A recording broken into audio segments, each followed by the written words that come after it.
The views expressed during this program does not necessarily represent those of really any sane person with a brain. Listening to this program may actually kill brainwaves and make you dumber than you may already be. Listener discretion is advised.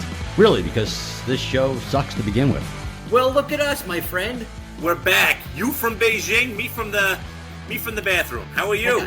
I gotta tell you, from the bathroom, I am so bound up from all that white rice. It's like unbelievable. But you gotta love a winter event where they had to postpone a couple days because of actual snow. Right. It just doesn't get any sweeter than that. I mean, you gotta love the fact that Beijing, even though Tim was trying to be diplomatic, not really a winter country, winter city, I should say. Yeah. Well, and, by the way, everybody, welcome to the Fantasy Fat Guys. That's right. I am Porterhouse. Very nice to talk to you guys again, and it's really great to be joined back again by my compadre, Mr. Powers. It's good to be back. It took me a long time getting back from Beijing. My flight got canceled, and then I had to take a rickshaw, and then I had to take a ferry. It was just a tough trip back from. Was it a homeless Beijing. Rickshaw guy like Kramer was trying to get back in the Seinfeld episodes? Was he a rickshaw guy? I remember the horse carriage. He was trying to hire the homeless rickshaw guys. Okay. Okay. And then the first guy stole it, and then the second guy got it back. But I understand what you were saying. The Olympics, it was pretty funny to watch the, like we're going to the downhill, and you see the mountains, and there's only snow on the actual slope. The rest of the mountains were barrenness. Yeah, they just fake snow everywhere. Yeah, it was probably the least watched Olympics that I've heard about in a long time. Unfortunately for NBC, not that I really care about NBC, but unfortunately for the Olympians themselves, because the guy that does curling, he waits his entire career for this opportunity. Right. The woman, and we talked about Michaela Schifrin. She struck out completely, faced the music about it like an adult. It was really, really impressive. Right. But speaking of adults, who you got to love Juwan Howard, by the way. Doing a quick segue to how to lead men. I got to tell you, I was originally I was like, how dare you, Juwan? And I got to tell you, once I read more into the story, I don't blame him. I got to be honest with you. I'm the other way. I think that he acted like a complete buffoon. Well, you do the rundown. Well, here's the thing. Okay, so Michigan should be mad at themselves for getting blown out in a game they needed to win. They're down 14. Wisconsin. It's late. They're playing at Wisconsin. Not an easy place to win. Didn't think they would win. But Wisconsin, to be honest, bet on Wisconsin. So I like Wisconsin. Yeah, Wisconsin's like 4-12 on the year, at least in the conference. So they're not playing very well. So it's pretty much a team you should be. No. Wisconsin's actually playing very well. You're actually reversed. They're 12-4. Wisconsin's actually having an excellent year. They're a top 10 team. Dude, I'm telling you, looking at Yahoo and stuff, I saw that, and it said that they were 4-12. Well, Yahoo doesn't know, but Darren does. So here's what happens.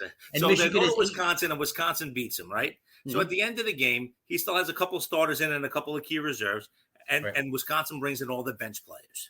Right. So he's pressing them full court, right? Played it a whistle. Fine. Mm-hmm. So the coach calls timeout because his bench guys can't handle the press, and he gets a free extra 10 seconds if you call timeout to get it across the timeline, to which this incenses Juwan Howard. Mm-hmm. Now, here's my thing. You want to coach to the whistle? The other guy can coach to the whistle, too.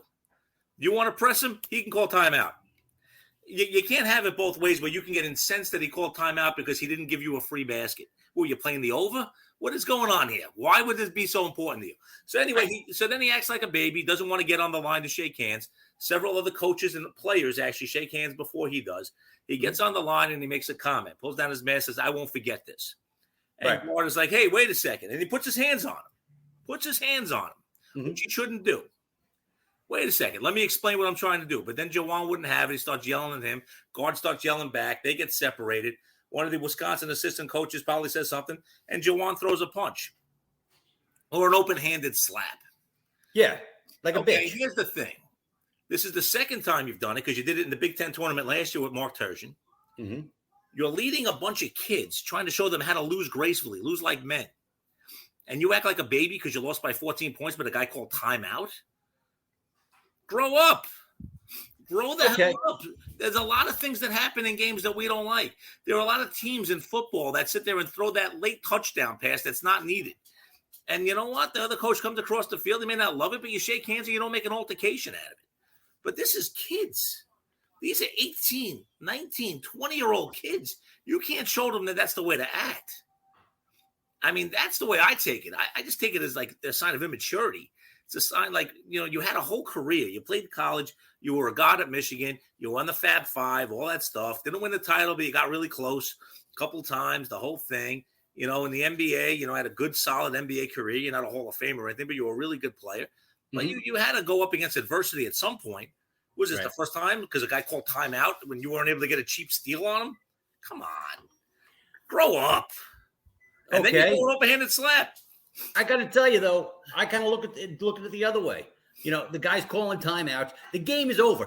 If they score another basket, the basket doesn't mean anything. Okay? Well, you can coach to the whistle, but I can't. So that's the way you want to do this. Yeah, well, no, you're right. You can coach to the whistle, but I can't.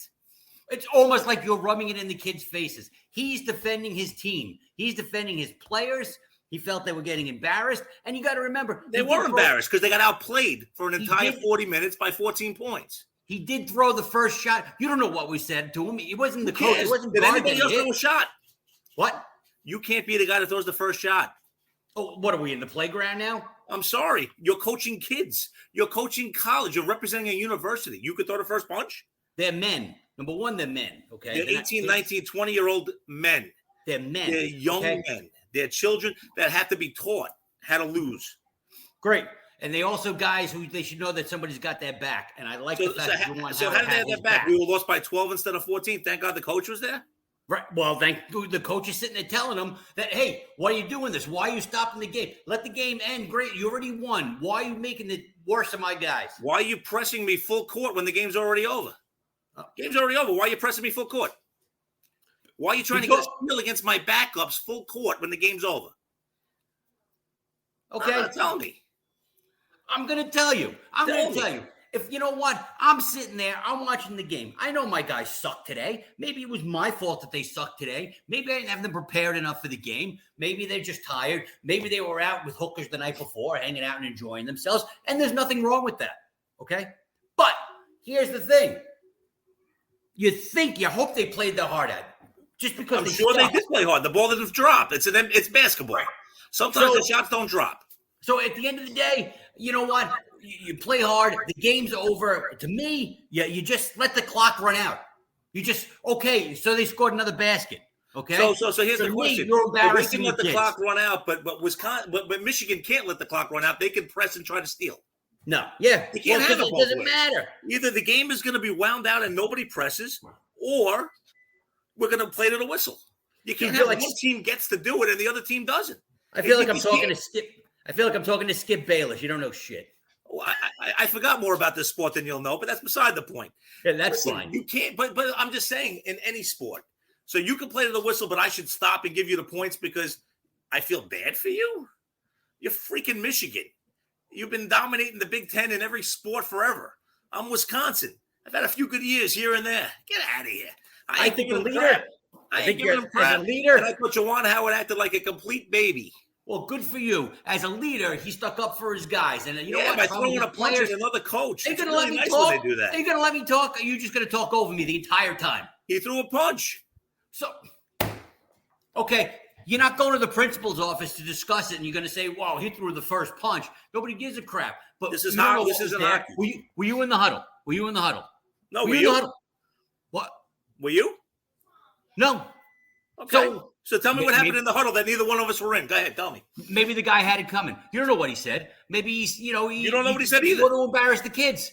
So, but you can't sit there and get mad. He threw the first punch. He threw the first punch. Listen, Principal Skinner, the first punch doesn't mean anything when it comes to this, okay? We're not having a fight. He actually threw the only punch among the coaches. Oh, you know what? One guy threw a punch. I got to tell you, I want to punch you right now. Well, because you can't win the argument because you have nowhere to go with it. Keep going. No, I think that whole defense. Keep digging. He's a guy who's sitting there. He's backing up his team. I like the way he backs up. How is that backing up your team? He acted like an imbecile.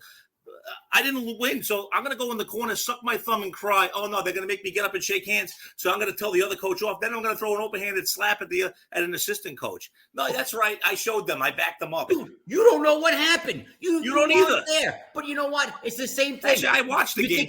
Whoa.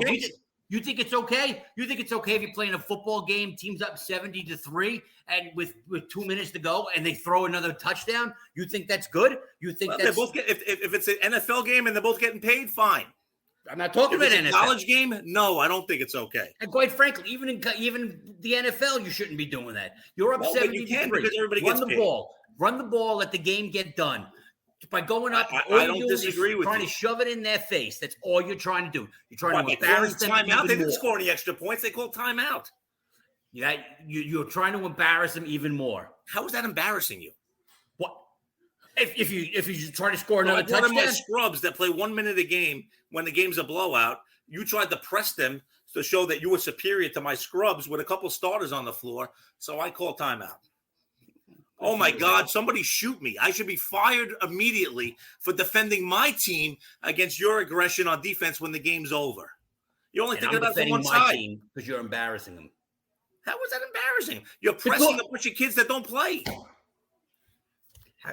That's how it's embarrassing. You already won. Just end the game. Get the ball. It's not ending the game. Yeah. Okay. How is that ending the game? End the game. You're trying to coach your kids, too. He can't be the only one allowed to coach. Sorry. You can't have it where only one team coaches. You're a very sorry coaches person. Get to play. Okay, Skip. How is that Skip Bayless? How is that Skip Bayless? Because you don't know what you're talking about. I don't know what I'm talking about. As a guy that watched the game, bet on the game, and was into the game, I know more about it than you do. Did you win the game? I actually won. I had Wisconsin laying a 4. Okay. I said, there you go. Now you're angry. You don't want them coming up. Oh, well, the game was 14. I mean, I didn't need the 2 points either way, but I don't know why you're pressing. That game's over. You don't press. You pull your team off like a real gentleman does, but he didn't. If you're speaking, watch the sport. Speaking of somebody who wins a cheap bet, okay? What's that? Kentucky Derby. I won. Derby. Medina Spirit, baby. Medina Spirit gets disqualified. I don't know why I took. I got to cash my ticket. So everybody who sat there, they bet mandolin, and they're like, "Oh crap, I lost." But guess what? Ripped it up.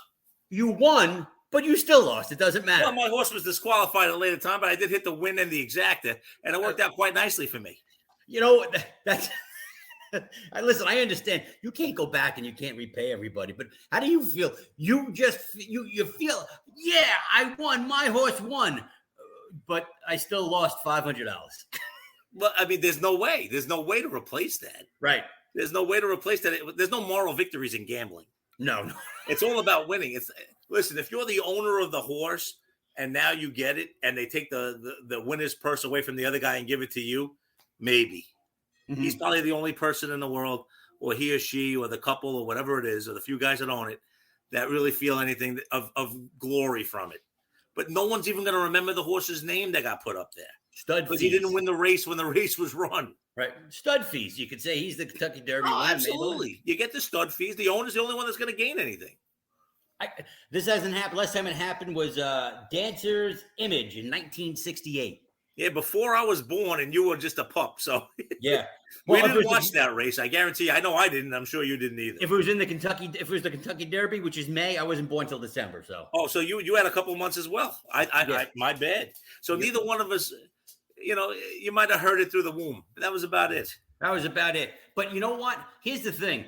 I'll tell you, racehorses. Whether you think they've got a bad life, I mean, I'm sure it's tough. We're not horses. Well, we are horses, but not race horses. We're not studs. Okay. You sit in a barn, you go for a run, they scrub you down. Some short guys whipping you so that you can run faster and stuff like that. Tough life. But at the end of the day, if you're a good horse, what do? You bang another horse 12 times a day. Pretty much that's all you do now. That's all you do. Until you're too old to do it, and then you just hang out. You're like, people still point to you. That's the Kentucky Derby winner. There you go. You're a porn horse. How great is that? The funny thing about horse racing is because a lot of people will look at it and say, "Oh, the sport's dying, sport's dead. Nobody really cares." Really not the case, actually, because the great horses and the money that's still in there is humongous. Yeah. It's just you don't see the gate at the track anymore because people can bet on their phone. They